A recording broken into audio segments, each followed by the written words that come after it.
¿Qué tal? ¿Cómo están? Me imagino que ya tienen a mano un matecito, un café, un té para quedarse con nosotros a disfrutar de este encuentro. Estaba viendo gente de Chivilcoy, Comodoro Rivadavia, de Chaco, de Corrientes, también los porteños que nos acompañan. Estamos lejos pero juntos, y ahí veo amigos que van a estar hablando ahora. Y bueno, bienvenidos a la SAN.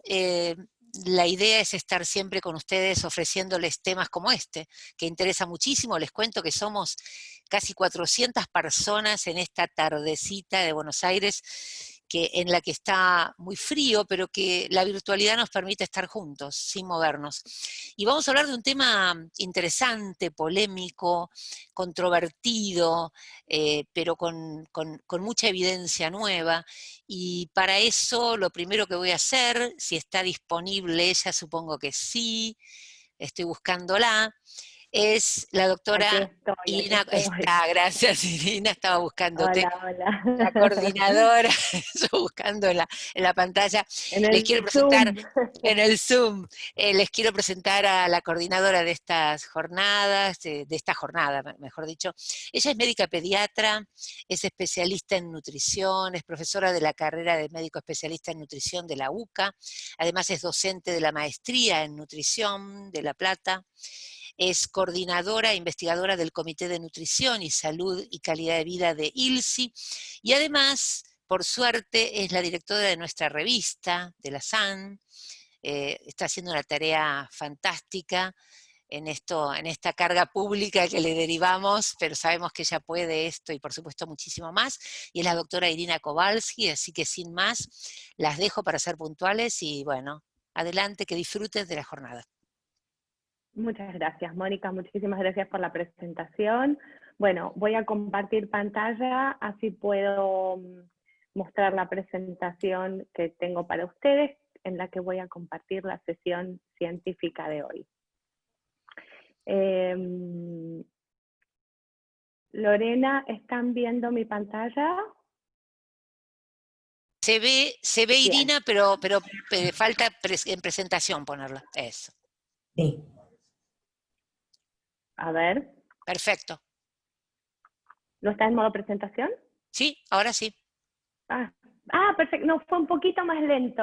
Se ve que fue un Mira, poquito más lenta la presentación. Bueno, quiero presentar la séptima reunión científica de la Sociedad Argentina de Nutrición, que nos invitaron a hablar de controversias en dietas cetogénicas. Me parece que es un gran desafío que nos dio la Sociedad Argentina de Nutrición hablar de este tema, que es un tema el cual quiero decir que los disertantes que me acompañan son todos de muy buen nivel científico, así que todos nosotros vamos a presentarlo desde nuestra más humilde visión científica del tema, ya que es un tema que está en actualidad, que está permanentemente en investigación, del que salen publicaciones nuevas todo el tiempo, y lo divertido es que nosotros lo vamos a plantear en una hora. En los primeros 30 minutos lo va a tener pediatría. La doctora Marisa Armeno en esta controversia va por el sí, y yo voy a ir por el no. En los adultos, que van a tomar la segunda media hora del tema, el doctor Silvio Schreier va a ir por el sí, y la doctora Susana Gut va a ir por el no. Y por supuesto que es un juego en el cual todos nos vamos a poner en los extremos, sabiendo que no obedece a una rigidez científica, sino que obedece al juego que nos invita la SAN, pero siempre vamos a terminar en buenos términos, así que en ningún momento verán ningún enfrentamiento entre nosotros. Y voy a presentar hoy a los disertantes. Está la doctora Marisa Armeno. La doctora es médica pediatra, es especialista en nutrición, es médica de planta permanente del Servicio de Nutrición del Hospital Garrahan, es coordinadora del equipo interdisciplinario de terapias cetogénicas para enfermedades neurológicas como la epilepsia refractaria. Está a cargo del área de obesidad infantil también del hospital y es candidata a doctora por la Pontificia Universidad Católica Argentina. Voy a presentar a todos los disertantes ahora, así directamente pasamos a nuestra presentación. Se encuentra la Susana Gut, que va a ir por el sí en adultos, perdón, por el no en adultos. Es médica especialista en nutrición, es profesora titular del Instituto Universitario del Hospital Italiano, es subdirectora de la carrera de especialización en nutrición de la UBA y jefa del servicio de nutrición y servicio de clínica médica del Hospital Italiano de Buenos Aires.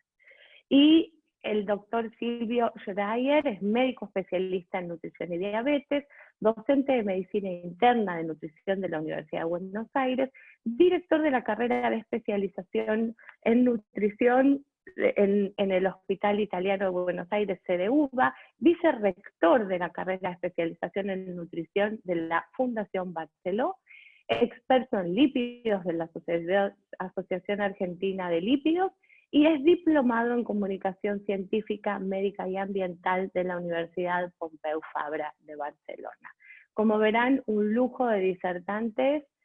No quiero perder yo más tiempo en esto, solo 2 minutos y medio, y le doy lugar a la doctora Marisa Armeno, mi contrincante, que tiene una excelente presentación. Marisa, yo no te veo, pero me imagino que debes estar ahí. Bienvenida. Estoy acá. Hola Iri, ¿cómo estás? Bien, bien, bien, muy bien. Voy a dejar de presentar. Ahí estoy. Perfecto. Ahora les presento yo pantalla.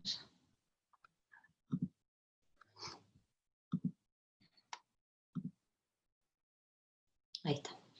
Bueno, buenos días, buenas tardes ya a todos. Bueno, muchas gracias Mónica, muchas gracias a la SAN por la invitación a esta reunión científica, es un honor, la verdad, estar acá. Y bueno, muchas gracias Irina por la presentación. Yo les voy a empezar contando un poco digamos, lo que yo creo que, por lo cual yo me dedico a esto, ¿sí? En general, en realidad yo me dedico a esto porque siempre me gustó la idea de poder modificar la ingesta y con eso tratar enfermedades, ¿sí? Y esta idea de modificar la ingesta y que esto sea útil para tratar enfermedades es súper atractiva, pero no está exenta de controversias. En realidad la dieta cetogénica es una terapia médica nutricional efectiva que fue creada hace casi ya 100 años para el tratamiento de la epilepsia refractaria, y que estos últimos años extendió su uso a otras patologías. Los objetivos de esta charla son, en primer lugar, aclarar el concepto de cetosis fisiológica y revisar los mecanismos de acción que tiene esta terapia, por el cual se explican las acciones terapéuticas y su aplicación a distintas enfermedades. Y como decía Irina, yo voy a apoyar el sí en defender los mecanismos por los cuales la dieta cetogénica puede ser efectiva en pediatría, mostrándoles la evidencia científica disponible en relación al descenso de peso y a la mejora de los parámetros del metabolismo de los hidratos de carbono. La dieta cetogénica es una dieta que tiene un cambio completo en relación a las recomendaciones de macronutrientes. Es una dieta alta en grasas, adecuada en proteínas y muy limitada en hidratos de carbono. En general, son necesarios hasta 50 gramos de hidratos de carbono para producir cetosis. ¿Y qué es la cetosis? La cetosis es un estado metabólico por el cual el cuerpo obtiene la energía del metabolismo de los cuerpos cetónicos. Este es un estado fisiológico, ¿sí? Que es estimulado o inducido por factores como ayuno prolongado o dietas muy bajas en carbohidratos. En estos casos, las reservas de glucosa resultan insuficientes para la normal oxidación de la grasa y para suplir la glucosa al sistema nervioso central. Entonces, lo que hace el cuerpo es oxidar ácidos grasos, ¿sí?, en el hígado y convertirlos en cuerpos cetónicos. Este proceso se llama cetogénesis y se realiza en la mitocondria hepática. Como vemos, una vez que se produce este proceso, las cetonas son el ácido acético, la cetona, pero fundamentalmente el beta-hidroxibutirato se transporta por estos carriers que se llaman MST1 a los tejidos periféricos, y por la ketolisis, que es el otro proceso que los degrada, se produce la energía para su posterior utilización. Y lo que se sabe, y por lo cual se usa esta terapia en general en enfermedades neurológicas y en epilepsia refractaria en particular, es que el beta-hidroxibutirato es un cistrato energético para el cerebro en condiciones de poca disponibilidad de glucosa, ¿sí? También se sabe hoy por hoy que es una potente señal molecular y que tiene efectos muy importantes a nivel central. Estos efectos son todos desencadenados por la disminución de la glucólisis y por el aumento del beta-hidroxibutirato, ¿sí? Esto produce cambios en sangre, en líquido cefalorraquídeo, y desencadena cambios en la energía de las mitocondrias, en las reservas energéticas, y produce una disminución de la excitabilidad neuronal, produciendo mecanismos antiepileptogénicos y anticonvulsivos. Hay descritos más o menos 15 mecanismos distintos por los cuales estas terapias cetogénicas actúan en la epilepsia refractaria. Hoy por hoy hay evidencia científica muy sólida que soporta este uso. Hay varios metaanálisis, ¿sí?, que se van renovando año a año. Hay una clínica de manejo óptimo, un consenso internacional de manejo óptimo para protocolizar el uso de estas indicaciones. Hoy por hoy sabemos qué tipo de epilepsia y qué enfermedades neurológicas responden mejor a esta terapia. Se sabe que puede utilizarse en neonatos, en lactantes, incluso con pecho materno, y sabemos que sigue siendo el tratamiento de elección para la deficiencia del transportador de glucosa tipo 1, porque provee combustible alternativo a estos chicos que no tienen la posibilidad de utilizar glucosa a nivel cerebral. Por lo tanto, la terapia cetogénica como tratamiento para la epilepsia en pediatría, hoy por hoy es un tratamiento mundialmente aceptado. Hay más de 80 centros en el mundo donde se realiza esta terapia, y acá no queda demasiada duda desde el punto de vista de su aplicación.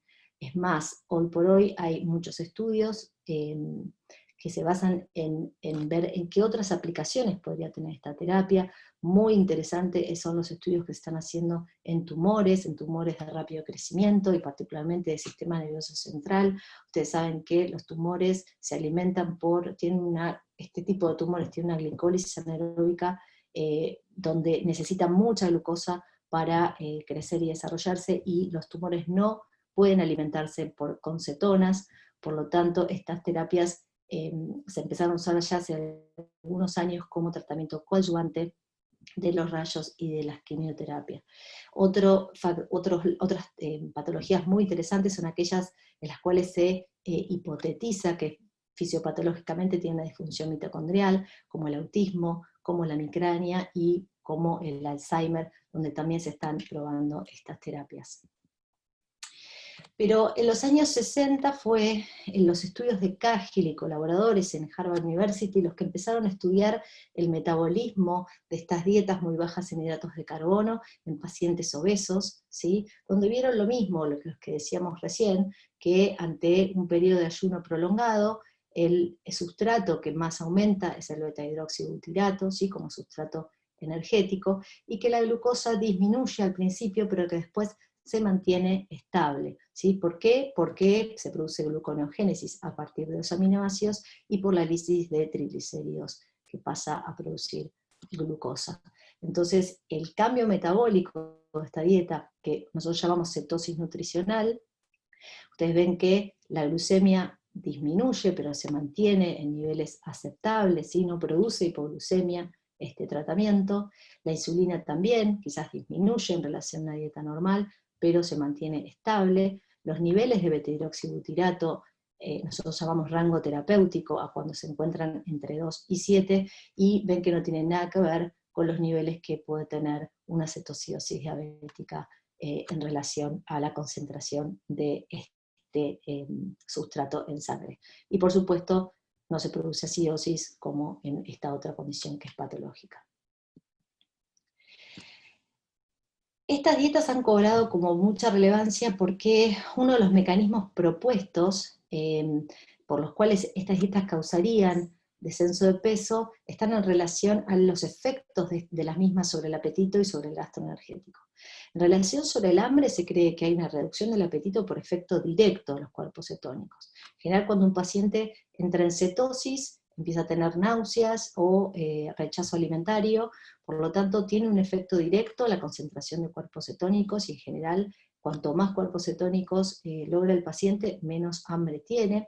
Además hay cambios hormonales que regulan el apetito, por ejemplo, hay una disminución de la grelina en el corto plazo, se forma acetato también, que produce a nivel colónico más GLP-1, que sabemos que es una hormona que suprime la ingesta, y a su vez tiene mecanismos sobre el gasto energético, como la reducción del cociente respiratorio en reposo. Ustedes saben que por calorimetría indirecta un paciente en dieta cetogénica puede tener cocientes respiratorios de 0,7, no mucho más que eso, hablando de la mayor eficiencia metabólica que tiene estas dietas para el consumo de grasas, y por otro lado, por el aumento del costo metabólico que implica la gluconeogénesis y el efecto térmico de las proteínas. A su vez, también estas dietas son efectivas para mejorar el metabolismo de los hidratos de carbono. Si ustedes saben que los pacientes con insulinoresistencia tienen una disminución de la habilidad muscular de captar la glucosa, aumentan la lipogénesis de novo, y esto produce intolerancia a los carbohidratos. Por lo tanto, las dietas muy bajas en carbohidratos producen esta disminución de insulina, producen una disminución de la producción hepática de glucosa, que está en relación a mayor nivel de cetonas. Esto correlaciona directamente a mayor nivel de cetonas, mayor disminución de la producción hepática de glucosa, y en pacientes con diabéticos tipo 2 se ha visto disminución de la hemoglobina glicosilada, de la glucemia en ayunas, y mejoría de la sensibilidad a la insulina. Entonces yo voy a estrictamente mostrarles la evidencia, ¿sí? Acá empezamos a pelearnos con Irina. Este es un primer estudio del año 2003 de Sondique y colaboradores. Es un ensayo clínico donde compararon a adolescentes obesos durante 12 semanas, 16 adolescentes en una intervención de dieta baja en carbohidratos, con menos de 20 gramos de carbohidratos por día por 2 semanas, y luego por 10 semanas estos pacientes comieron una dieta de menos de 40 gramos por día, versus 14 pacientes que siguieron una dieta low fat, baja en grasas, de las isocalóricas las dos. Y lo que ellos miraron fue cuál era la pérdida de peso de estos adolescentes y qué pasaba en el metabolismo de los lípidos. Con la intervención, los pacientes que siguieron la dieta baja en carbohidratos perdieron más peso, 9 kilos de media promedio, versus 4 kilos que perdieron los pacientes en low fat, y mejoraron también el HDL, ¿sí? La dieta control, que era la dieta baja en grasas, mejoraron el LDL, pero ninguno de los grupos tuvo efectos adversos reportados. Otro ensayo clínico el año 2011 de 58 pacientes que hicieron dieta cetogénica por 6 meses, dieta cetogénica con una reducción importante de carbohidratos 20 gramos día, versus una dieta control, que era una dieta hipocalórica con restricción de 500 calorías de lo que comían los pacientes y 55% de proporción de carbohidratos. Midieron cuáles eran los resultados sobre la tolerancia a la glucosa, la composición corporal y los niveles de adiponectina. Como resultado, los pacientes que siguieron la dieta cetogénica tuvieron una disminución significativa del peso, del índice de masa corporal, de los kilos de masa grasa y el perímetro de cintura, mejoraron la sensibilidad insulínica medida por WIPSI y el OMA-IR, y mejoraron significativamente los niveles de adiponectina. Otro estudio realizado en el año 2010, es un ensayo clínico de 18 pacientes durante 12 semanas. La dieta cetogénica de intervención también fue de 20 gramos por día, y fue ad libitum. Esto es muy común en los estudios que se hacen con dietas cetogénicas, que no se ponga un objetivo calórico, sino que se deje al paciente comer hasta saciedad, digamos, y una dieta esta alta en proteínas, versus una dieta control, que es una dieta low fat habitual. Y también lo que miraron fue los cambios en el Z-score, de índice de masa corporal de los niños, y qué pasaba con el metabolismo de los lípidos. Acá se ve de hecho que la high protein low carb, comieron un poco menos ad libitum en calorías que los otros pacientes. Y lo que se vio es que la media de Z-score, de índice de masa corporal, fue significativamente menor a las 13 semanas en la intervención, en la dieta baja en carbohidratos, y que el descenso de peso a la semana 24 también siguió siendo menor significativamente que el grupo control. Y los triglicéridos también disminuyeron en forma significativa. Los efectos adversos fueron iguales en ambos grupos y no hubo cambios en la saciedad subjetiva de ambos grupos. En relación al metabolismo de los carbohidratos, el estudio de MOL en el año 2008 compara 3 dietas, 2 dietas bajas en carbohidratos con 60 gramos de carbohidratos cada una, la única diferencia que tenían es que esta era alta en proteínas y esta no, versus otra dieta de alta en carbohidratos, todas isocalóricas. En la comparación, 58 pacientes de 12 a 18 años durante 12 semanas con un seguimiento a 9 meses, y lo que vieron es que en el grupo de intervención, tanto en el grupo 1 como en el grupo 2, en los dos que tenían bajos carbohidratos, hubo una disminución significativa de la insulina basal y del LOMA a las 12 semanas y a los 9 meses de seguimiento. Otro estudio un poco más reciente del año 2012, también fue un ensayo clínico que los traje porque son pacientes más chiquitos, 102 pacientes de menores, no eran adolescentes, sino eran prepubres, durante 3 meses y con seguimiento hasta el año. Hicieron también 3 dietas de intervención, una baja en carbohidratos, una baja en índice glicémico y una porción de porciones controladas. Como resultados también vieron mejoría de los triglicéridos y del HDL en la dieta baja en carbohidratos a los 12 meses, y una disminución significativa de la insulina basal en el grupo low carb versus las otras dietas a los 3 meses. Un estudio más reciente, muy recientemente publicado, habla del hígado graso y la dieta cetogénica en pediatría, ¿sí? Y acá compararon también una intervención baja en carbohidratos, pero miren que era un poco más alta la cantidad de carbohidratos versus una dieta baja en grasas, y lo que vieron es que una disminución del porcentaje de lípidos en el hígado medido por resonancia magnética, y una disminución significativa del LOMA, de la grasa abdominal y del porcentaje de grasa corporal en los pacientes con la intervención, con la dieta baja en carbohidratos. Por último, les quiero mostrar una reciente aplicación de este tratamiento en pacientes con síndrome de Prader-Willi. Ustedes saben que el síndrome de Prader-Willi es quizás la obesidad sindrómica más frecuente, y estos pacientes se caracterizan por una falta de saciedad, por un hambre central. Este es un ensayo clínico que se hizo en 8 pacientes de 9 a 18 años, donde la intervención fue una dieta baja en carbohidratos y alta en grasas, versus una dieta baja en grasas y alta en carbohidratos. Y se compararon concentraciones hormonales en ayunas y postprandiales, ¿sí? Y lo que vieron es que los pacientes que pudieron hacer la intervención, la dieta baja en carbohidratos, tuvieron menor concentración de insulina, aumento de GLP-1 en ayunas y postprandial significativo, redujeron el radiogrelina y GLP-1, aumentaron la oxidación de grasas y una reducción de los triglicéridos HL radio, que como ustedes saben es un marcador de insulinoresistencia. Y por último, este es un estudio también muy nuevo, donde se estudiaron 7 chicos de 6 a 12 años con síndrome de Prader-Willi durante 4 meses, y se probó una dieta Atkins modificada. En realidad la dieta Atkins modificada es una modificación de la dieta Atkins clásica, en la cual es como si fuera una fase de inicio permanente, donde el paciente se queda con un bajo aporte de carbohidratos, entre 10 y 15 carbohidratos netos al día. Los carbohidratos netos son carbohidratos totales menos la fibra, ¿sí? Y esta intervención es una de las intervenciones que se usa también en epilepsia refractaria para tratar pacientes adolescentes o adultos. Como resultado, estos chicos estabilizaron o disminuyeron su peso, o sea, 2 estabilizaron el peso y 4 tuvieron disminución del peso, tuvieron efectos positivos en la hiperfagia y la conducta. Los pacientes continuaron en dieta, luego descontinuaron el estudio, pues los padres veían mejor a sus chicos en relación a la hiperfagia de lo conductual, y no se observaron complicaciones clínicas ni metabólicas. Por último, quiero aclarar un tema que a veces lleva como confusión. La terapia con dieta cetogénica para epilepsia, el objetivo es llegar a un determinado nivel de cetonas, determinado rango de cetosis, para que las cetonas lleguen como combustible al sistema nervioso central y hagan toda esta cascada de eventos que les mostraba, y se caracterizan por un alto porcentaje de grasas, y en general no son hiperproteicas, ¿sí?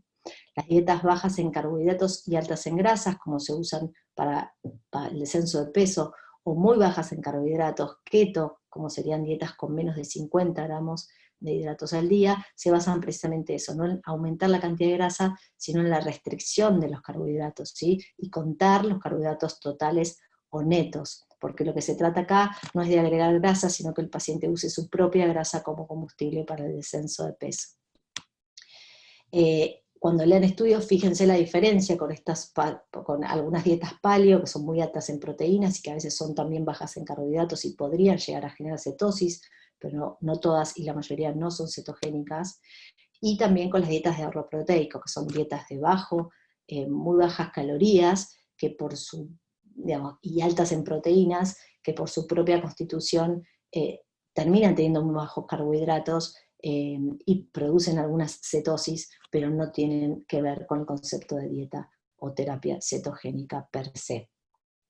Y por otro lado, hoy se mezcla todo, pero también a veces uno escucha hablar del ayuno intermitente, y en realidad es una herramienta que nosotros utilizamos dentro de la terapia con dieta cetogénica para epilepsia como modalidad de ajuste para lograr más cetosis, porque a veces no llegamos al rango terapéutico. Y después está la moda de estos suplementos de cetonas exógenas, pero que aún no se sabe realmente ni la dosis, ni cuáles, ni en qué patologías se podrían llegar a usar con fines terapéuticos. Como conclusiones, la dieta cetogénica es una terapia médica nutricional compleja y su indicación debería ser siempre individualizada. Los cambios en el hambre y la saciedad pueden ser estratégicos para el descenso de peso en algunos pacientes.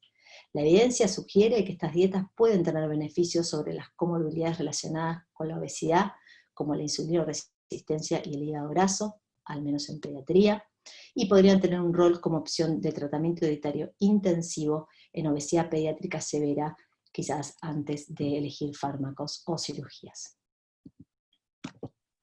Muchas gracias. Excelente, Marisa, muchísimas gracias. Tengo todo un desafío por delante. Bueno, voy a compartir pantalla yo. Y voy a poner en modo presentación.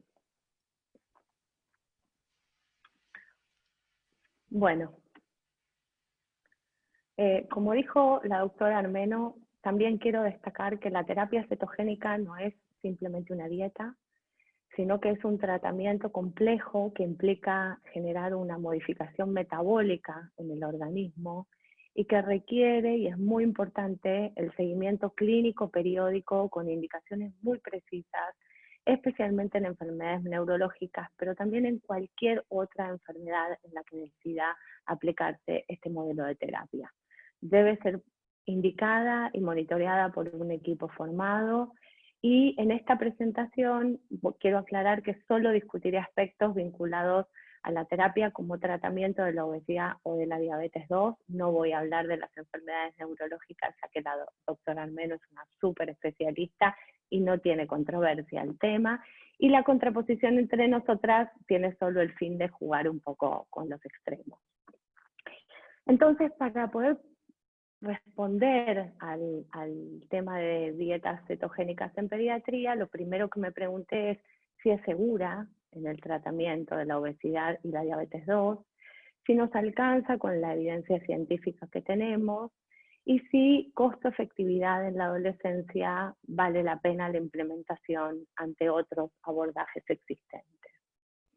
Entonces, lo primero que tomé fue un trabajo de la propia doctora Armeno, que publicó sobre enfermedades neurológicas, y me parece importante decir que ellos tienen un seguimiento muy especializado y muy cercano de las enfermedades neurológicas, y de todas maneras reportan en su paper que aproximadamente el 4,45, o sea, aproximadamente el 9% de los pacientes que han seguido en una cohorte prospectiva muy bien seguida en chicos chicos y por 24 meses, reporta algún grado de retraso de crecimiento. Otros autores de la literatura llegan a describir hasta un 80% de retrasos de crecimiento con terapias cetogénicas. Importante esta distinción final que hizo Marisa, que tiene que ver con que acá nos estamos refiriendo a las terapias cetogénicas verdaderas, las que tienen 20 gramos de hidratos y como máximo y como 60% de la energía proveniente de los lípidos. Y finalmente otros autores muestran una caída importante del IGF-1 y que es indirectamente proporcional al aumento del beta-hidroxibutirato, que como describió previamente, es indispensable para generar una dieta cetogénica verdadera. Entonces, dicho esto, está la preocupación del crecimiento y aquí está un poco el total de la evidencia que voy a ir presentando durante estos 15 minutos, cortito. Lo que hice fue un resumen de la cantidad de casos que cada publicación con este tipo de modalidad tiene. Quiero ser justa en decir que particularmente hay algunos estudios que se refieren solamente a modificación, no alcanzan a hacer unas dietas cetogénicas verdaderas, algunas otras sí, pero fíjense que hay dos cosas importantes. Una, que son casi todos casos controles, son RCTs, randomizados y controlados, pero con pocos casos, en general 37, 35, 29. Este estudio que siguió durante 6 meses, si él tiene solamente 29 casos de intervención y 21 en el control, y 6 casos durante 20 semanas. Este es un Pediatrics de 1998 que fue muy innovador en su aparición. Así que, en principio, la evidencia es una evidencia escasa en pediatría y de poco tiempo de seguimiento. Este es el mismo trabajo que presentó la doctora Armeno, donde muestra la diferencia significativa a las 12 semanas entre una dieta controlada en grasas y una dieta verdaderamente cetogénica, y claramente a las 12 semanas, acá lo vemos, hay una diferencia significativa entre los grupos en relación al cambio de índice de masa corporal. Sin embargo, en el seguimiento de estos pacientes a 36 meses, se neutralizan estas diferencias significativas y la dieta, que es una dieta baja en grasas, con una distribución equilibrada de macronutrientes, no tiene diferencias significativas en cambios de índice de masa corporal respecto de la dieta cetogénica, ¿no? Acá pueden ver los dos grupos aleatorizados y controlados, y también podemos ver que uno tiene 15 y el otro tiene 13 pacientes. Bien, tenemos también una cuestión que tiene que ver con el seguimiento. Efectivamente, a poco tiempo de intervención, especialmente para lo que es el metabolismo de hidratos de carbono, las dietas cetogénicas o las terapias cetogénicas muestran diferencias muy significativas al final de la intervención para BMI, para cambio de grasa corporal, para circunferencia de cintura, y muy significativa para insulina, básicamente, medido también con área bajo la curva de insulina, con OMAIR, pero cuando miramos la dieta hipocalórica, que tiene 17 pacientes a 6 meses de seguimiento, también muestra diferencias significativas cuando es una buena intervención y cuando está bien aplicada. Efectivamente, la diferencia más importante, la única que existe más fuerte, es en la diferencia de adiponectina, en los dosajes de adiponectina, donde la terapia metabólica cetogénica tiene mejor influencia, muestra valores significativos en relación a la baja en grasa.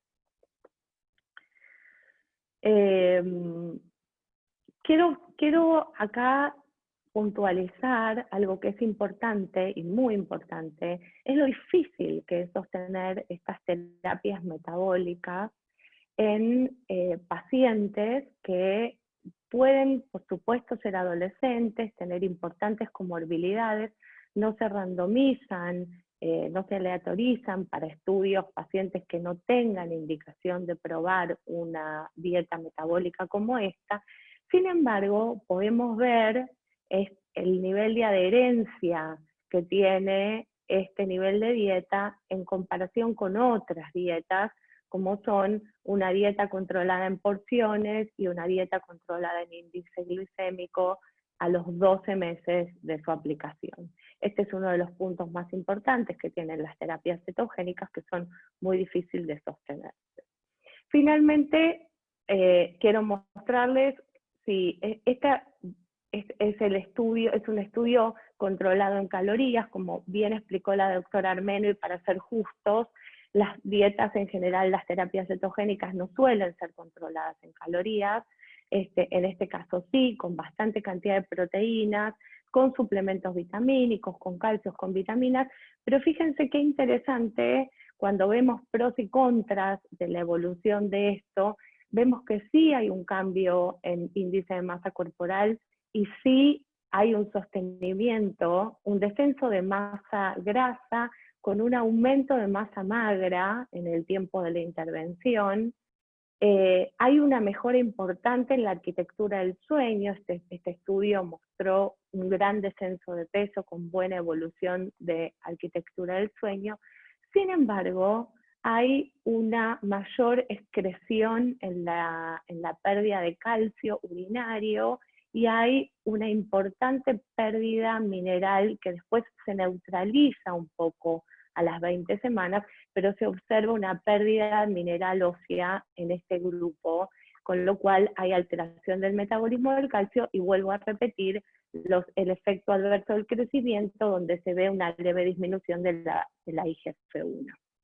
Entonces, ¿qué quiero puntualizar al terminar, al ir hacia el final de la presentación?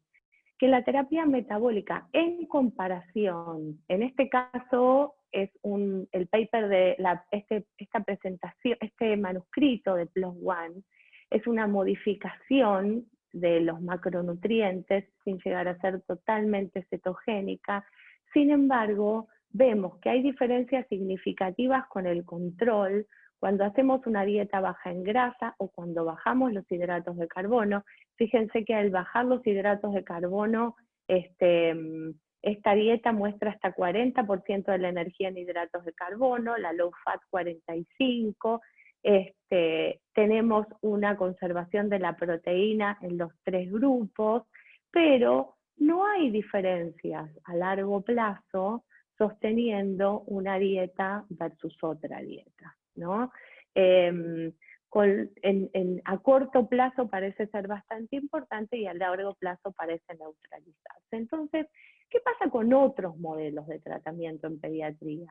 Bueno, esta es una revisión sistemática del año 2019 que dice que las intervenciones combinadas de estilo de vida con componentes conductuales pueden producir reducción significativa de peso y clínica con impacto clínico en niños y adolescentes, que se debe considerar el uso de medicaciones, eventualmente como complemento en casos de obesidad mórbida, y por supuesto seguir alentando en la línea de los cambios de estilo de vida, que incluirían algunos aspectos que es importante considerar, como el tratamiento familiar, como una dieta con una distribución normocalórica, con una distribución adecuada en macronutrientes, baja en grasas, un tratamiento que tome los hábitos alimentarios y por supuesto que incluya un movimiento placentero y saludable a lo largo de la vida. Con lo cual, para sostener mi postura, quiero decir que la evidencia científica pareciera ser concluyente de las terapias metabólicas, pero insuficiente, está basado en un escaso número de artículos y en un escaso número de casos dentro de cada randomizado y controlado. El descenso es efectivo, pero tiene un alto costo. costo para los pacientes adolescentes, ya sea económico como de sociabilización, de hábitos, y sin gran evidencia de efectividad a largo plazo comparado con una dieta baja en grasas.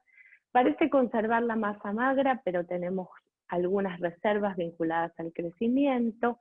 Está demostrada la pérdida urinaria de calcio, requiere suplementación permanente esta modalidad de dieta y tiene otras consecuencias conocidas como la cefalea, el reflujo gastroesofágico, la constipación, que son limitaciones importantes para sostener una buena calidad de vida, especialmente en la infancia y en la adolescencia, donde esto es tan importante. Entonces, yo creo que a medida que descubrimos la ciencia y avanzamos, y en esto estoy segura que con Marisa vamos a estar de acuerdo, no hay un solo tratamiento para una sola persona, hay muchos tratamientos y cada vez vamos hacia una medicina de precisión donde identificamos lo que el paciente necesita con todas las variables que lo acompañan y definimos qué es lo mejor para ese paciente. Dicho esto, quiero terminar diciendo que cualquier diferencia con la doctora Armeno la vamos a neutralizar corriendo o andando en bicicleta, que es lo que más nos gusta hacer juntas. Muchas gracias. Bueno, voy a dejar de compartir la presentación.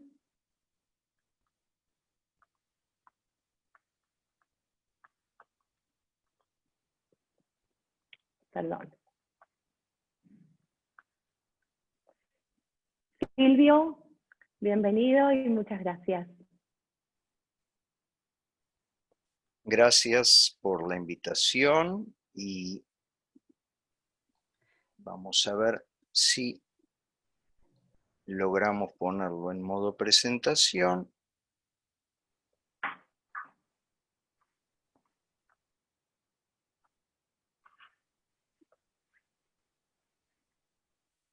Se está tomando su tiempo mi computadora.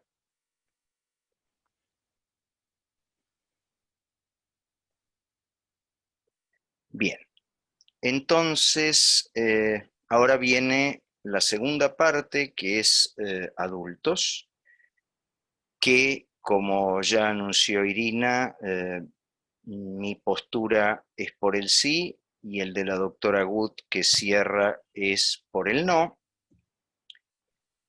Y en esto de dietas cetogénicas, queremos con la doctora advertir que lo que están a punto de observar son sucesos que no son claramente verdaderos y que si alguien se siente aludido, queremos que sepan que la intención no es herir a nadie, solo queremos obligarlos a que piensen. La doctora Gut encontró este recuerdo de esta excelente película donde lo malo sería dañar al paciente y yo me ocuparé de lo bueno de la terapia cetogénica mientras que ella se ocupará de lo malo. Entonces me pregunté cómo fue la alimentación de los homínidos a lo largo del tiempo antes de entrar en esto.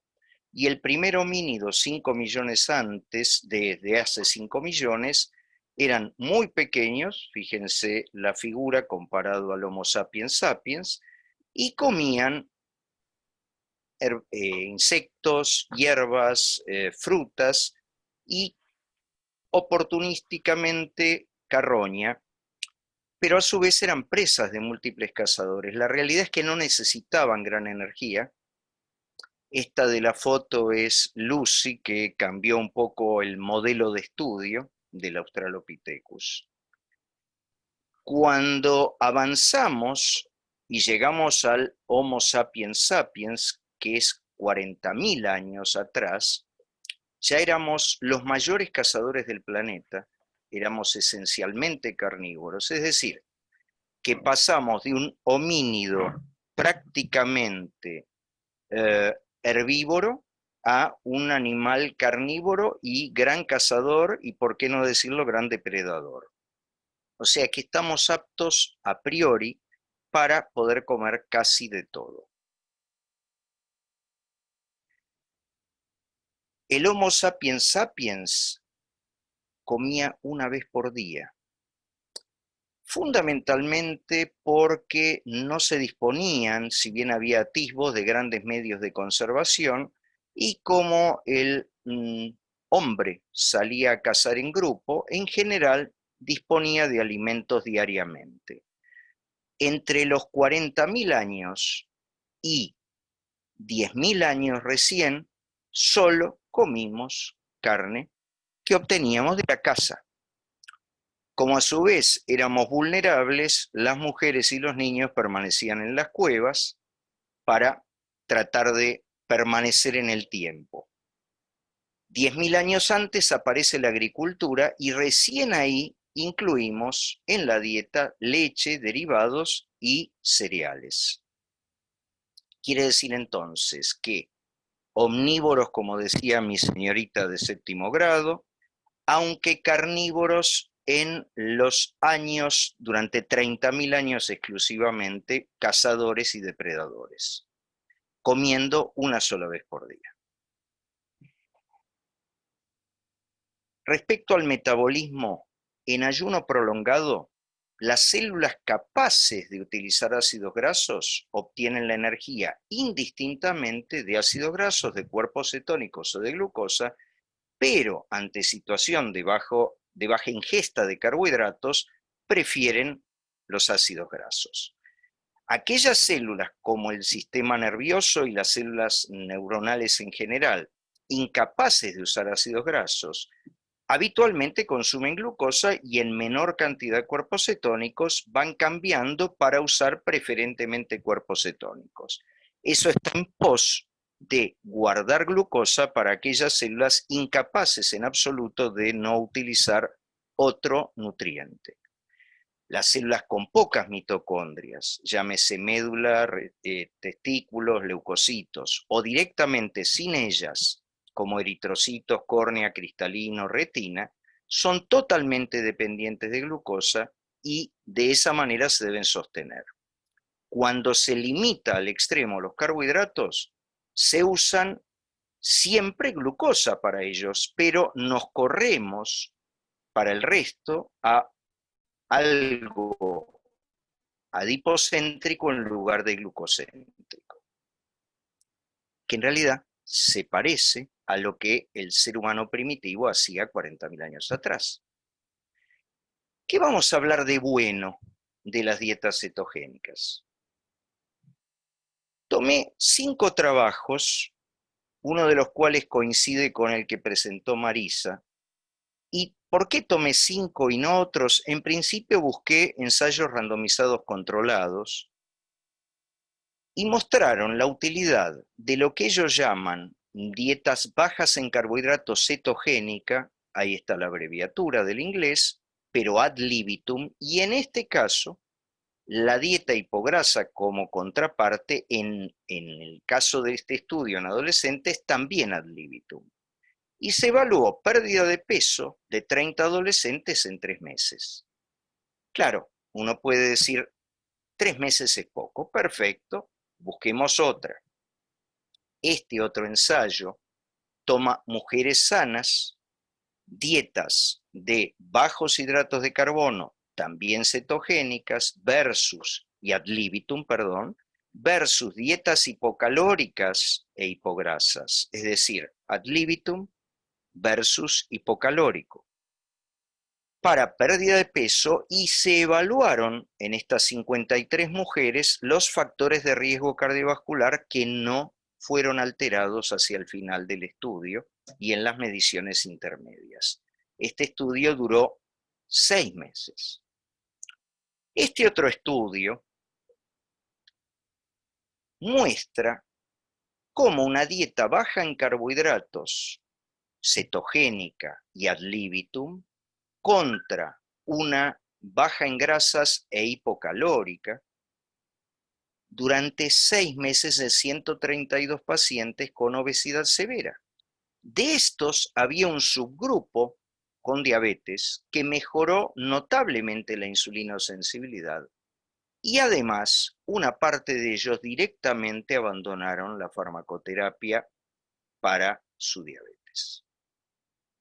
Este cuarto estudio fue otro ensayo randomizado controlado de esta dieta de bajos hidratos de carbono cetogénica, ad libitum nuevamente, con la dieta hipograsa e hipocalórica en 63 pacientes obesos durante 12 meses.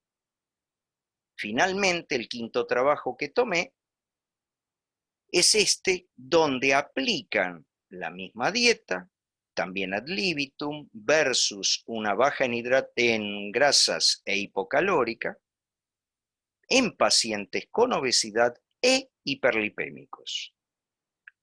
En esta comparación tomaron 120 pacientes y durante 6 meses.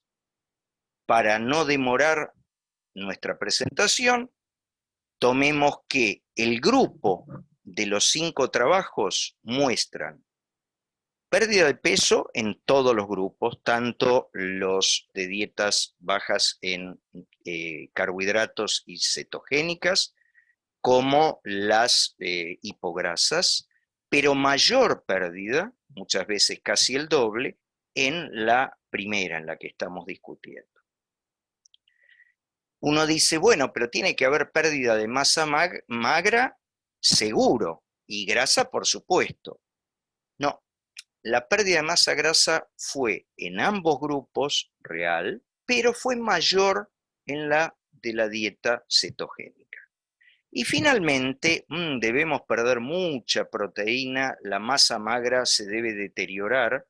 La realidad es que se conservó mejor en estos casos que en la dieta hipograsa hipocalórica. Cambiemos un poco de tema. ¿Hay algo para comparar? ¿Tenemos alguna herramienta?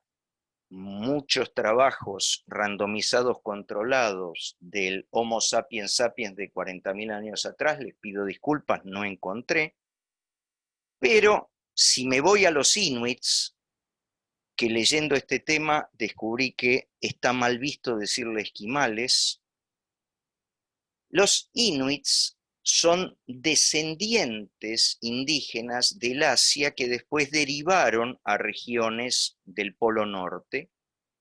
Su alimentación cotidiana es en base a foca, a ballena, a salmón y otros peces capaces de sobrevivir a esas muy bajas temperaturas. Y excepcionalmente, el único producto de origen vegetal capaz de ser usado por ellos es esporádicamente alguna baya. Con esta dieta, el perfil lipídico en ayunas mostró incremento del colesterol total, pero cayeron los triglicéridos y los ácidos grasos libres, como era lógico, también aumentaron. Ahora, los inuits son motivo de investigación hace muchas décadas. ¿Por qué? Porque tienen baja tasa de enfermedad isquémica coronaria y de diabetes tipo 2. Muchas veces, durante años, de hecho así lo aprendimos, esto se atribuyó a la gran cantidad de EPA y DHA, de estos omega 3 de muy largas cadenas, presentes en la alimentación de esta gente. Pensemos que es imposible que un pez sobreviva nadando a esas muy bajas temperaturas. Esto es cierto, el EPA y el DHA presentes en gran cantidad inclinan la balanza a prostaglandinas, leucotrienos, mucho menos inflamatorios y menos aterógenos que los del lado araquidónico. Sin embargo, la cantidad de grasas saturadas que esta gente come son muy importantes. Sin embargo, parecería que la cosa radica más en el bajo consumo de carbohidratos que en el potencial nocivo de las grasas saturadas, que cada vez se sabe que son menos culpables. Metabólicamente, simplemente para recordar que nuestro organismo, donde cada una de nuestras células con mitocondrias puede tener 3.000 a 3 millones de ATP en lapsos brevísimos, con lo cual es lógico pensar que podamos utilizar distintos combustibles y sucesivos o casi inmediatos, salvo los glucodependientes como eritrocitos o el sistema nervioso que utiliza cuerpos cetónicos, perfectamente puede vivir de proteínas inicialmente, estamos hablando de exógenas, porque si no, lógicamente, entramos en detrimento del estado del paciente. Sin embargo, el consumo de grasas y los ácidos grasos oxidándose a cuerpos cetónicos permiten ese gran combustible alternativo.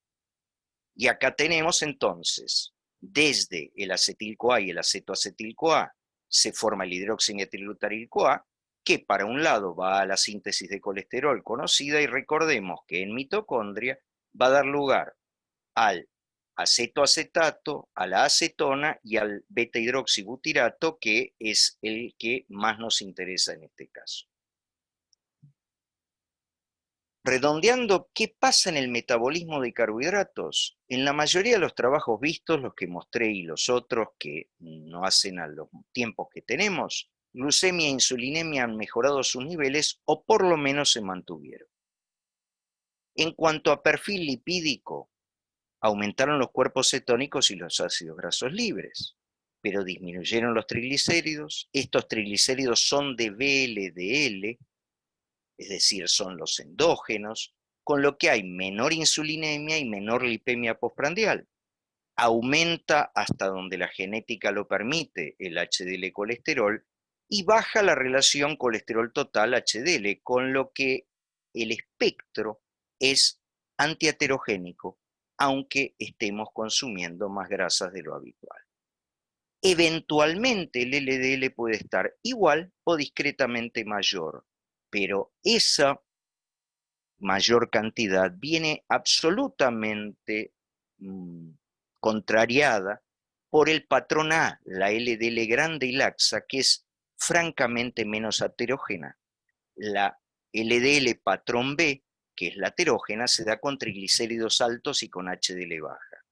Y en los estudios donde se pudieron medir marcadores inflamatorios, proteína C reactivo ultrasensible, interleuquina 6 y TNF-alfa, por tomar lo que la mayoría tomó, no hubo cambios significativos que nos hiciesen pensar en una proinflamación a partir de esta dieta. Vamos al caso de diabetes.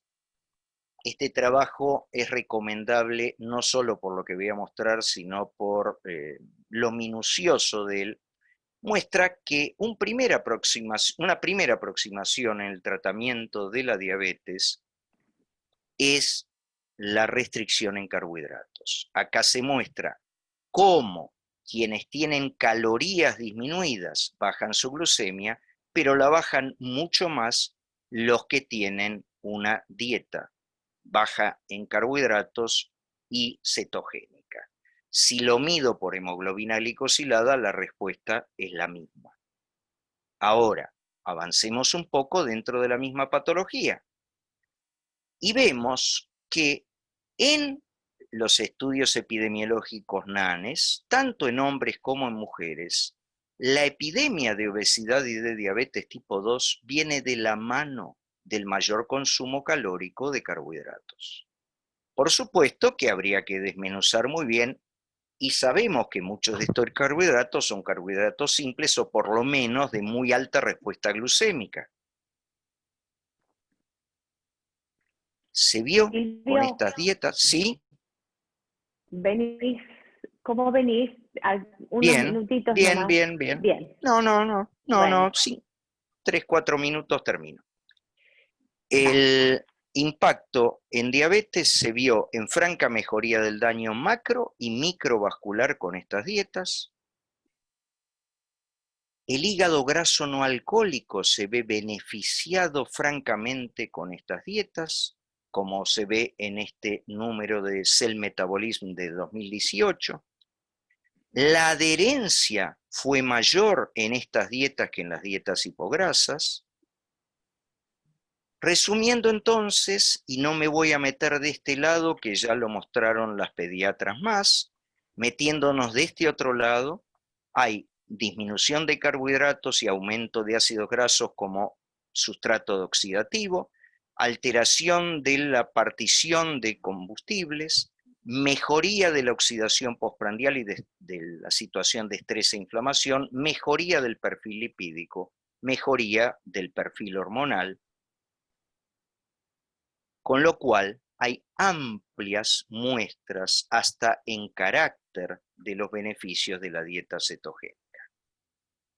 En la función renal, para ir terminando, no se ha visto en pacientes con enfermedad renal crónica inicial, no avanzada, que haya ningún daño que sea digno de mención, con pérdida de peso subsecuente. Pero encima, con la pérdida de peso, un 27% de pacientes normalizaron el filtrado glomerular. Para terminar la presentación, que les agradezco, creo que completé lo sugerido y entonces le damos paso a la doctora Gut. Muchas gracias. Muchísimas gracias, Silvio. Muchísimas gracias. Súper completa e interesante. Susi, ¿estás Bueno, por ahí? sí, aquí estoy, ya comparto.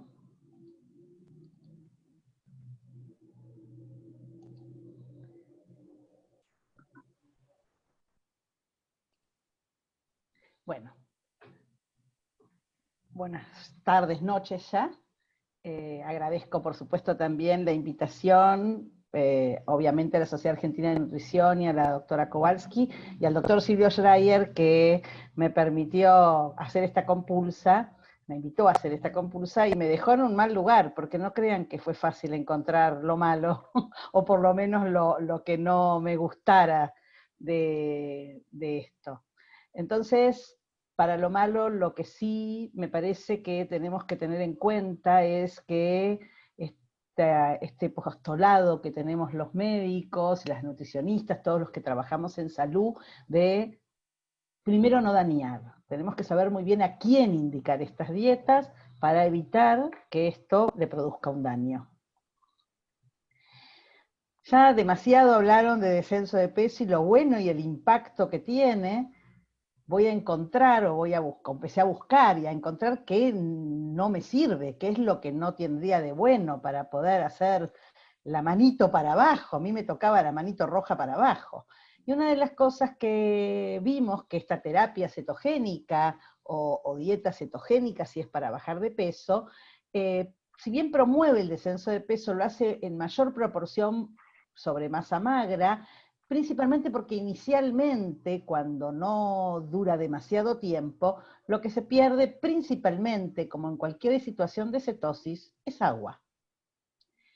Aumenta la lipólisis también para la obtención de energía, esto ya lo hemos visto bastante, y el descenso del índice de masa corporal y de la masa grasa no solamente puede estar determinado porque esta fuente energética son los lípidos y los cuerpos cetónicos, sino porque todas estas dietas, y en esta revisión sistemática que les aconsejo mirar porque es bastante interesante, muestra que también hay una gran reducción calórica en estas dietas.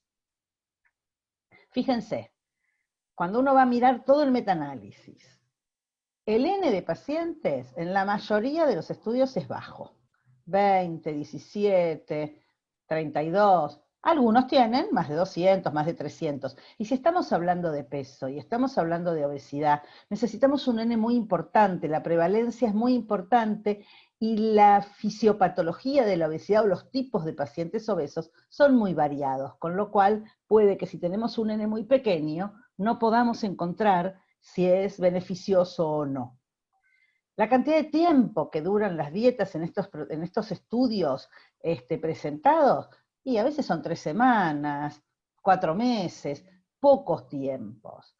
O fase activa de dieta cetogénica, 20 días, 40 días, porque utilizan dietas intermitentes, con lo cual la realidad es que no sabemos si es por la dieta cetogénica.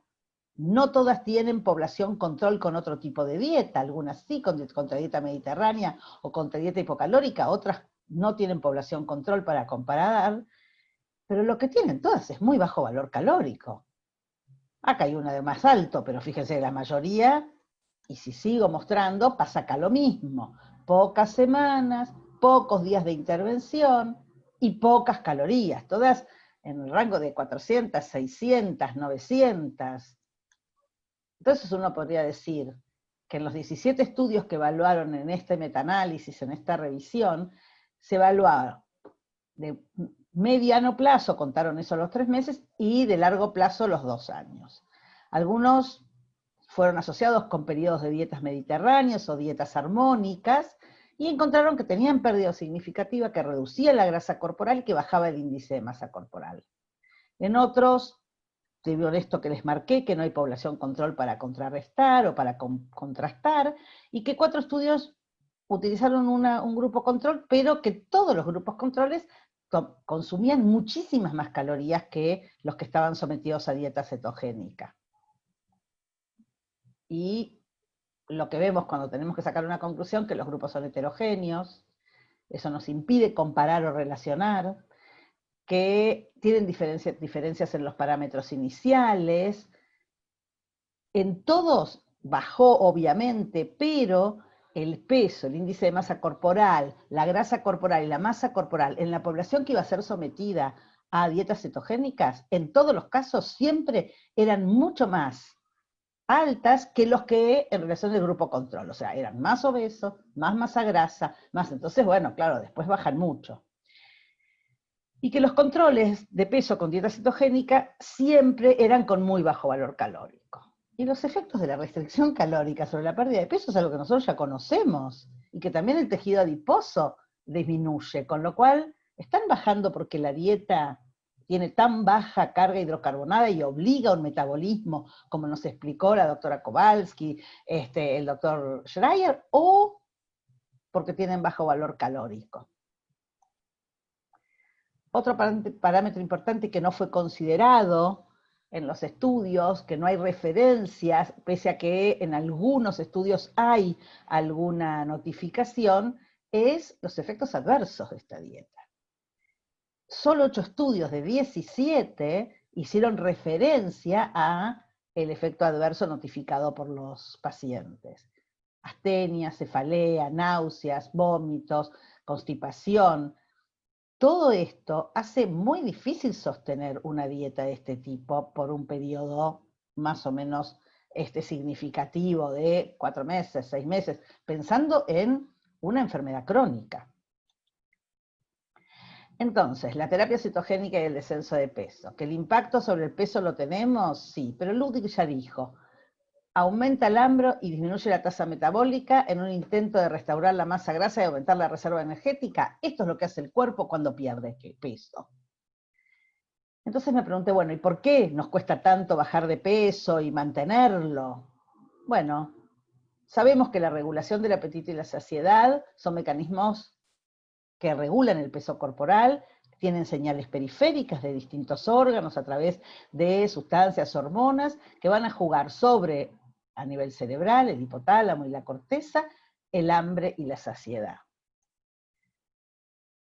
Los neuropéptidos orexigénicos y anorexigénicos van a ser los que van a jugar a nivel hipotalámico, y el GABA y la dopamina a nivel de la corteza prefrontal, para que se produzca la regulación tanto homeostática como hedónica del apetito y la saciedad. Entonces, ¿qué hace la cetosis sobre eso? Y ya lo mostraron esto, pero la cetosis tiene un efecto anorexigénico. Obviamente la circulación de ácidos grasos libres va a actuar a nivel central sobre el hipotálamo, sobre las neuronas del neuropéptido I y de las proteínas relacionadas con el factor AGOT, que son neuronas orexigénicas, y las van a inhibir. La colecistoquinina va a estar aumentada, la misma glucosa postprandial va a aumentar, la grelina va a disminuir, y va a disminuir la fosforilación de la mepequinasa a nivel cerebral. Entonces, sabemos que hay una reducción del hambre con este tipo de dietas, pero el mecanismo no es totalmente claro. Todo esto pasa, pero también este es un interesante trabajo de Paoli que habla de las dietas cetogénicas y los mecanismos del apetito, porque vemos que también la cetosis tiene un mecanismo orexigénico, tiene un papel contradictorio entre señales tanto norexigénicas como orexigénicas, y ambas juegan, con lo cual no siempre todo es inhibición del apetito. Con la microbiota intestinal es algo muy interesante, y esto no quise dejar de marcarlo, aunque me va en contra, porque verdaderamente beneficia significativamente, y sabemos que la microbiota es una de las variables que pueden favorecer mucho el peso corporal. El eje intestino-cerebro interviene en el control del balance energético y la regulación del peso a largo plazo. La producción de acetato a nivel intestinal disminuye la inflamación crónica presente en la obesidad. Va a actuar el hidroxibutirato sobre el crecimiento de bifidobacterias. Estos cambios microbianos tienen que ver con la participación del huésped, no es solamente las bacterias, la microbiota, sino que el huésped va a producir cuerpos cetónicos, y esto va a modificar la flora microbiana. Y en las dietas cetogénicas se reduce el nivel de las células TH17, que son células proinflamatorias. Lo único que puedo decir para poder poner mi dedito para abajo en esto es que en ratas se ha visto reducción de masa miocárdica con dieta cetogénica, por supuesto en el humano. Este es un trabajo de la revista Cell del 2020, con lo cual estas son cosas que se están mostrando hoy en día, en este año, en investigación básica. Veremos si esto se replica en el humano. ¿Qué sí podemos decir con respecto a la obesidad? Que cuando pasamos de 22 semanas van a producir dislipemia, un estado proinflamatorio, pueden llevar a la esteatosis hepática, pese a que también está explicado, como lo mostró el doctor Schreier, el beneficio sobre el hígado graso no alcohólico, y en esto hay contradicciones en la bibliografía todavía, y reducción de la tolerancia a la glucosa porque hay afectación de los ácidos pancreáticos, y tanto las células alfa como las betas pancreáticas empiezan a tener alteraciones en su función. Lo feo, que tal vez no es malo en cuanto a daño, pero son desventajas importantes de estas dietas. Bueno, el estreñimiento, la diarrea principalmente, o el estreñimiento se da por déficit de ingesta de fibras. Esta es una dieta muy baja en fibras. Náuseas y vómitos, halitosis, reflujo gastroesofágico, astenia, anorexia, calambres, y el compromiso de un deterioro cognitivo. Disminuye el poder de atención, la velocidad de la memoria, el procesamiento de la información visual rápida y procesamiento de la información.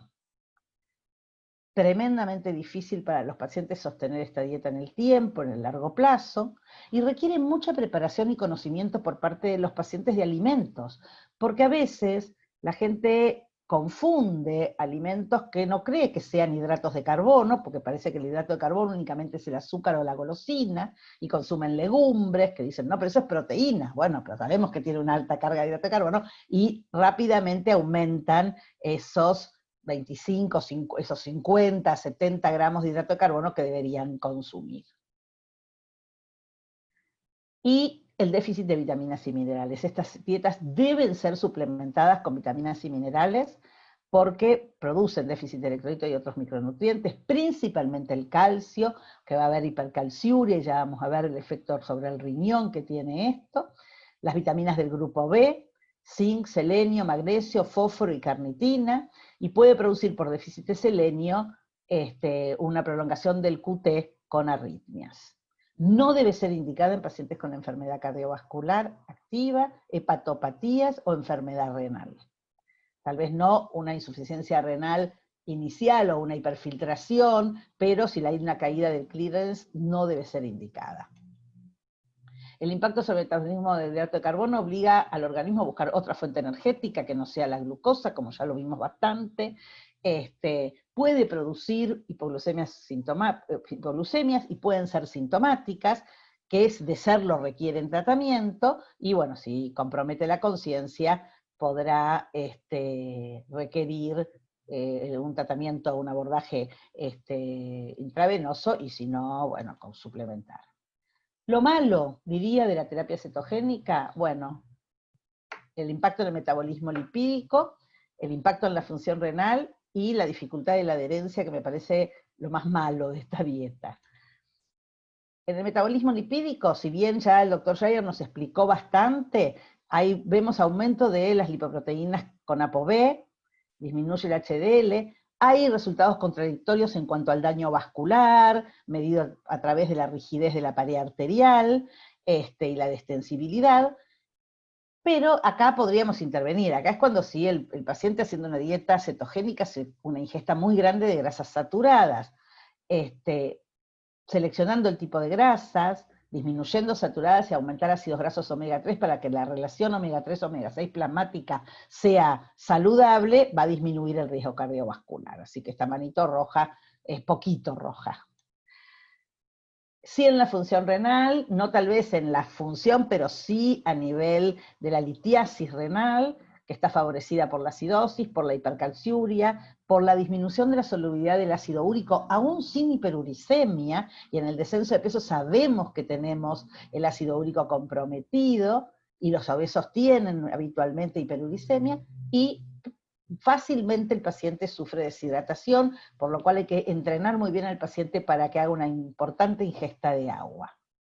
Y como ya dijo la doctora Kowalski, la disminución de la masa mineral ósea, cuando un paciente obeso baja de peso, no solo baja grasa, no solo baja músculo, no solo baja agua, también baja hueso, y eso es algo que tenemos que cuidar mucho porque esta disminución puede llevar a fracturas, como efecto adverso fueron descritas en las dietas cetogénicas a largo plazo, y especialmente tener en cuenta el dosaje de vitamina D, ya que los obesos, por ser la vitamina D una vitamina liposoluble, suelen tener secuestrada la vitamina D en el tejido adiposo, el cual la degrada la vitamina D, no la acumula, y esos pacientes entonces hay que saber, antes de darle una dieta cetogénica, cómo está su vitamina D para eventualmente suplementar si es necesario. La adherencia en la dieta cetogénica es muy importante y sabemos que el tratamiento del sobrepeso y la obesidad debe centrarse en un cambio de estilo de vida, no en una dieta, que permita que se adhiera a largo plazo, más que en alterar la composición o distribución de los nutrientes de una dieta, sino mirar al paciente en todo su contexto, en todo lo que significa su medio ambiente, las horas de sueño, su distribución de la ingesta, sus horas de trabajo y en días sentado frente a una computadora por mucho tiempo. Debemos mirar al paciente en su conjunto y recomendar lo que mejor sea para ese individuo. Recordemos que individualizar el tratamiento es muy importante en esta patología.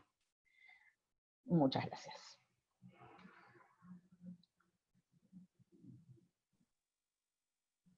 Creo que... Ahí estamos, muy bien. Bueno, Susi, excelente, muchísimas gracias. Me puse cronómetro, así que fui muy exacta con el tiempo. Bueno, muy bien. Bueno, bienvenidos entonces a recibir las preguntas. Vamos a invitar a Eva, que no la veo, que va a coordinar las preguntas que vienen de YouTube. Eva, ¿estás por ahí? Sí, estoy acá. Ah, bueno, buenas noches. ¿Cómo están? Buenas noches a todos. Felicitaciones a todos los disertantes. Muy interesante todo el debate. Bueno, yo recogí, Eva, algunas de las preguntas que vinieron por el chat. Voy a hacerle una pregunta a cada uno y después si quieren las contestas, así vamos más dinámicamente, si les parece. Silvio, hay una pregunta específica que tiene que ver con si sabes, dos, acordate de dos. Una, cómo tiene que ser la composición de las grasas, si es lo mismo que sean grasas saturadas o poliinsaturadas en las dietas cetogénicas, y en adultos. Y la segunda cosa que te pregunto es si sabes cómo toleran los pacientes la salida de estas dietas, ¿no? ¿Qué es lo que un paciente tiene que hacer si es que tiene que salir de estas dietas gradualmente con incorporación lenta de hidratos de carbono o no? Después, Mari, hay una pregunta que quizás vos podés contestar, que es, en los deportes de resistencia, ¿cuánto tiempo el organismo les lleva a empezar a utilizar grasas como fuente de energía? Y si están estas dietas estudiadas en los deportes de resistencia. Susi, hay otra pregunta que tiene que ver con si hay respondedores o no respondedores a esta dieta en términos de descenso de peso. ¿Está? Silvio, ¿ya te olvidaste? Bueno, No. no. ¿Dónde estamos? Digo, perdón. Respecto a esto, volvamos a nuestros roles normales. Primero, por lo menos en mi caso, creo, y corríjanme, que salvo Marisa, que trabaja mucho en esto, los otros a veces usamos y a veces no. Y si yo no me peleé contigo, Irina, cuando me propusiste este tema, fue porque te aprecio y nos conocemos de años. Yo estaba medio a favor del no a priori, con lo cual buscar el sí, y al revés, Susana estaba un poco más a favor del sí, con lo que en realidad todo esto es un juego. Un comentario que también leí por ahí, lo sumo a una pregunta, y lo dijo Susana también. Primero, hay pérdida de agua en cualquier plan de alimentación en general al principio. Pero si nos remitimos a la etimología, carbohidratos es un carbono lleno de agüita. Con lo cual, como nos habían enseñado, cada gramo de carbono viene con 3 de agüita, gramos o 3 gramos y pico. Con lo cual la pérdida de peso al otro día o a los 2 o 3 días es de eso, y todos aquellos sometidos a las dietas de moda sin hidratos de carbono, como lo llaman en el barrio, en realidad experimentan eso. Y dicen, no, lo mío es eso porque no bien vuelvo a ingerir hidratos de carbono, y bueno, te pasa lo lógico, retenés un poco de líquido, que forma parte de eso. Entonces, ¿cómo salir o cómo dejar de salir? Yo creo que el concepto es si esto se puede sostener a largo plazo para la obesidad. La respuesta es lo dudo. Entonces, ¿la puedo aplicar en obesidad? Sí, por periodos cortos, a estipular. Y el paciente es el primero que lo tiene que saber y estar de acuerdo. Porque si no, terminamos como Atkins, ¿no? Que empezó a hacer su dieta con 120 kilos y con patología coronaria, y después de haber bajado 40 o 50 kilos, murió varios años después con todas sus coronarias obstruidas, igual que antes, y los mismos 120 kilos. A pesar de lo cual es base de estudio de todos los cardiólogos de las sociedades científicas ese tema. Respecto a las grasas, y acá sí mi lipofilia me obliga a contestar, primero, las grasas saturadas son malas o son buenas relativamente. Las grasas saturadas que se mostraron históricamente aterogénicas eran láurico y mirístico, que son los presentes en la leche, en los lácteos y no en las carnes. Tanto el palmítico como el esteárico de las carnes se termina convirtiendo en oleico, con lo cual son más buenos que el ASI con bozal y comiendo avena, digamos. Ahora, si encima le pongo un ambiente con EPA y DHA, porque también lo tengo que tener, fantástico. Y ojo que dije EPA y DHA y no dije alfa-linolénico, ¿eh? Estoy hablando de animales marinos, de aguas frías, y no estoy hablando del omega 3 terrestre. En la mezcla no perjudican estas grasas. Y si decimos sí, pero le estás dando esteárico, o sea, le estás dando carne, y esa carne tiene colesterol. Bueno, ya desde las guías para la población americana 2015-2020 se aclaró que hay que sacar de la caja negra el colesterol dietario, porque nunca es más de un 25% del sérico. Muy bien, excelente. Mil gracias. Mari, agrego a la pregunta que te hice de deporte, alguien que está pidiendo si después podés compartir bibliografía sobre epilepsia refractaria en pediatría. ¿Tá? Sí, te queda pendiente. Claro.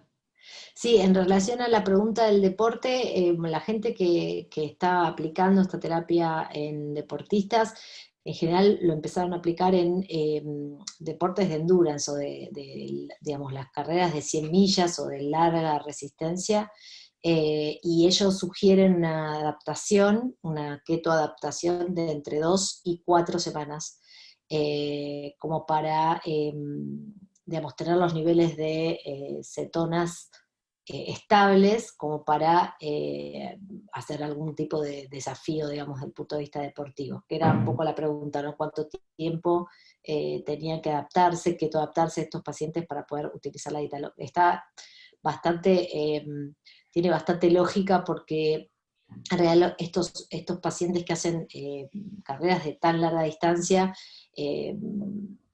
utilizan como combustible sus propias grasas y son mucho más eficientes desde el punto de vista energético, y no llegan como dicen los americanos, a hit the wall, a llegar a la pared que les impone la disminución de glucógeno muscular. Entonces se adaptan a utilizar cetonas como combustible, y eso hace que no tengan que sufrir, digamos, esta falta de glucógeno permanente, sino que digamos, corren estas carreras con otro mecanismo fisiológico como es la cetosis.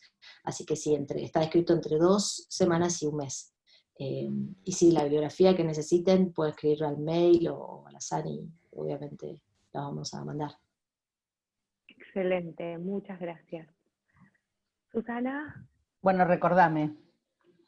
Ya me olvidé. Ya me entusiasmé para contestar una de las cosas.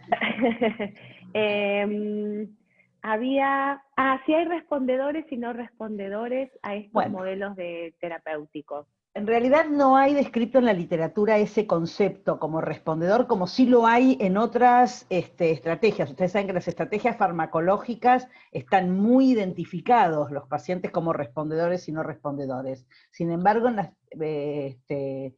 las estrategias dietoterápicas no. Y no encontré en todo lo que leí que hablaran de respondedores a dieta cetogénica o no. Yo creo que todos son respondedores, porque el valor calórico de estas dietas es muy bajo. Todos sabemos que menos de 800, 900 calorías, todos bajamos de peso. Tardaremos un poquito más, tardaremos un poquito menos, pero es imposible no bajar de peso con menos de 1200 calorías. Una vez que pasamos de 1200 calorías estamos en otro escenario, pero no hay ese concepto. Sí quería comentar un poquitito de la pregunta que agregar, ¿no?, al comentario de Silvio, que en el Congreso Europeo de Obesidad, que fue la semana pasada, hubo una ponencia en donde se describió cómo se sale de la dieta cetogénica en etapas muy progresivas, lentamente subiendo, si estuvieron en 50 a 70, de 70 a 100 gramos, y recién pasar a 120 gramos de a 2 o de a 4 semanas, para evitar el rebote que promueve la ingesta rápida de hidratos de carbono, y también la flexibilidad del paciente, que vino sufriendo, comiendo muy limitada variedad de alimentos, y vuelve a comer harinas, y más con la forma de comer que tenemos nosotros acá en nuestro país. La realidad es que tiene que ser muy progresiva, porque podemos ver destruido todo el avance y todo el logro que tuvimos en 4 meses o 6 meses, depende cuánto se decidió sostener, en pocas semanas. Claro, claro. Bueno, estamos bastante justos de tiempo. Hay un montón de cosas súper interesantes. Hay 2 preguntas. Hubo una pregunta vinculada al estudio DIRECT, que si alguien la quiere contestar, donde la cetosis asociada a bajas calorías tuvo un efecto de retrogradar la diabetes tipo 2. Si alguien quiere hacer una opinión sobre ese estudio, si lo conoce. Y Mónica pregunta, hace una pregunta específica vinculado al metilglioxal en este tipo de dietas, si hay dosaje, si hay experiencia con dosaje. Mari, ¿vos tenés alguna información vinculada a eso? No. Ok. Bueno, estudio DIRECT. Respecto al estudio DIRECT, es muy interesante, fue presentado bastante extensamente en el Congreso de la Asociación Americana de Diabetes ahora en el mes de junio, y lo que se vio es una reversión y una prevención de diabetes tipo 2 en una población importante, y se mantuvo en el largo plazo. Esto es lo más interesante. Entonces, no es ilógico y tiene la misma sensatez que pensar en nuestra pandemia más allá de COVID, nuestra pandemia de obesidad, que lleva mucho más tiempo, y lo que justamente mostré de en qué aumenta la ingesta en estos tiempos de incremento de obesidad y de diabetes tipo 2. Un estudio muy interesante para leer detenidamente. Respecto a lo que pregunta Mónica, mi respuesta es no sé. Ok. Bueno, hubo un comentario en el chat que quiero hacerle a todos, especialmente a Marisa, que se quedó con ganas de saber cuál podría ser el impacto en adultos, en epilepsias refractarias, en pacientes adultos que requieren de estas dietas, en el caso de tumores, en postrauma, en terapias intensivas.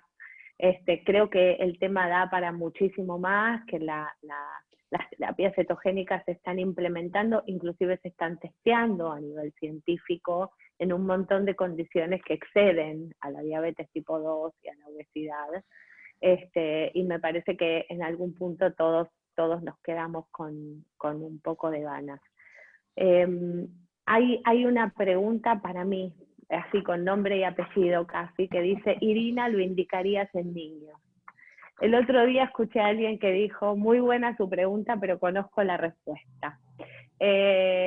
La verdad es que estamos haciendo en este momento un consenso de abordaje de tratamiento de obesidad intersocietario, donde se están revisando todas las terapéuticas disponibles. En principio, en lo personal, no es para nada una metodología de elección, pero sí creo que la epidemia de diabetes y de obesidad mórbida en adolescentes particularmente, nos está desafiando a los pediatras a encontrar alternativas terapéuticas para casos muy específicos que tienen, por ejemplo, apneas del sueño o pseudotumor cerebral, o en el caso de los Prader-Willi, que mostró Marisa, donde tiene que haber alguna terapéutica o alguna alternativa metabólica o farmacológica a el tratamiento quirúrgico. Entonces, me parece que en principio no lo indicaría, pero científicamente voy a seguir leyendo y estudiando para considerarlo como una terapéutica futuro en el caso de obesidades mórbidas. Bien, Eva, ¿hay alguna pregunta de YouTube o algo que quieras agregar?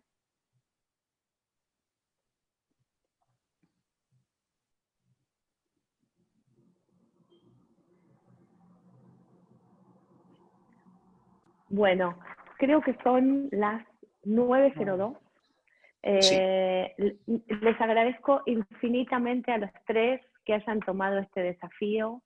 Le agradecemos a la Comisión Científica de la Sociedad Argentina, a la prestigiosa Comisión Científica, que se le haya ocurrido este tema para una sesión científica. Nos hizo estudiar a todos, nos hizo ponernos de acuerdo, ponernos en desacuerdo, revisar toda la literatura, y creo que esto es lo rico de estos eventos en la sociedad, donde toda la gente que nos dedicamos a esto podemos poner sobre la mesa la evidencia científica de un tema, discutirla, conocerla, y a partir de ahora seguir leyendo y estudiando para convertirnos en mejores médicos. Así que muchísimas gracias a los tres por el desafío. ¿Quieren agregar algún comentario? No, simplemente agradecer porque, bueno, empezando por estar en contra, se estudia más. Estamos llenos de opinólogos porque sí, entonces opinemos sabiendo. Bien. Marisa, ¿algún comentario final? Agradezco esto porque me parece que es muy interesante, digamos, poderlo charlar en la Sociedad Argentina de Nutrición, y discutir entre todos y contarles un poco, digamos, yo vengo como de la parte de la neurología, pero para mí, de aplicar esto en la neurología, para mí es un tratamiento que tiene mucho potencial y que en los años siguientes vamos a ver realmente cuáles son sus indicaciones, aparte de la epilepsia, como les mostramos hoy, así que me parece que es un tema para seguir leyendo, estudiando y seguir de cerca. Excelente, muchísimas gracias, Susi. Muchas gracias por todo, muchas gracias. A mí también me sorprendió porque me encontré con una alternativa más, una herramienta que a prejuicio uno dice es muy disarmónica y beneficia en un montón de cosas, y hay que saber usar todas las herramientas que tengamos para estas pandemias que son la obesidad y la diabetes. Excelente. Bueno, muchas gracias a todos. Cerramos la 7ª sesión científica y los esperamos en la próxima. Muchas gracias. Adiós, gracias.